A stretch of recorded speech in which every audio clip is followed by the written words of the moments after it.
Every year, the rivers arrive, sometimes slowly, sometimes violently. They overflow fields, submerge homes, and reshape entire communities. Yet strangely, the same land that drowns during monsoon can struggle for water only months later. How can a state built by rivers still remain vulnerable to floods and scarcity?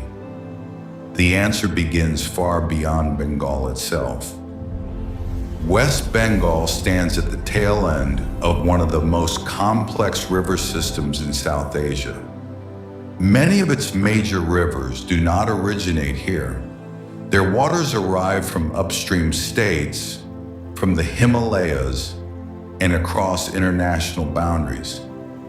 The Damodar, Ajay, Mayurakshi, Tista, and Ganges systems carry not only water, but also the consequences of rainfall, releases, and land use decisions made elsewhere.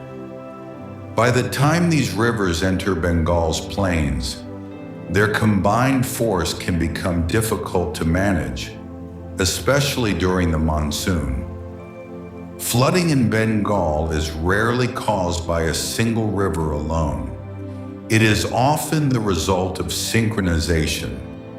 Heavy rainfall across multiple upstream catchments, simultaneous reservoir releases, high downstream river levels, and insufficient drainage capacity can all occur together.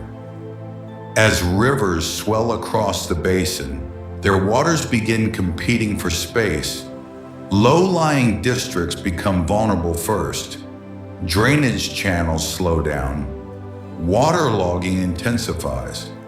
And once the plains begin filling, the flood spreads outward rapidly, not as a single event, but as a chain reaction across interconnected systems. For decades, Bengal relied heavily on engineered flood control systems, barrages, embankments, reservoirs, diversion structures. Projects like the Damodar Valley Corporation were designed to moderate floods, support irrigation, and stabilize development. And for their time, they represented remarkable engineering ambition. But infrastructure is built around assumptions. Assumptions about rainfall, river behavior, population density, land use. Today, many of those assumptions are changing. Rainfall patterns are becoming more erratic. Urban encroachment has narrowed natural drainage paths. Sediment continues accumulating in river channels. And systems designed for yesterday's climate are increasingly being tested by today's extremes. At the tail end of the system, the consequences become deeply human. Regions like Kandy and other low-lying floodplain areas often experience prolonged flooding and waterlogging. For many communities, the flood is not a single dramatic day. It is weeks of uncertainty. Roads disappear beneath water. Schools shut down. Agricultural losses accumulate silently. And when the flood finally retreats, it often leaves behind damaged livelihoods, disease risks, and economic strain. Year after year, generation after generation.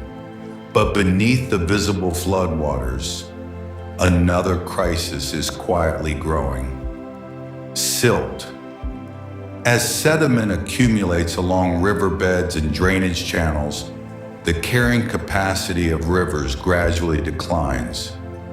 Channels become shallower. Water spreads faster into surrounding land. At the same time, rapid urbanization and floodplain encroachment continue reducing the natural space rivers once occupied freely.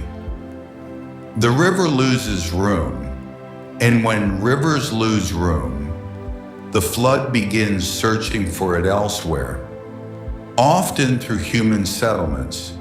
The challenge facing Bengal may no longer be simply controlling floods. It may be learning how to coexist with them more intelligently. Can future infrastructure adapt to changing rainfall intensity? Can basin-level coordination improve flood management?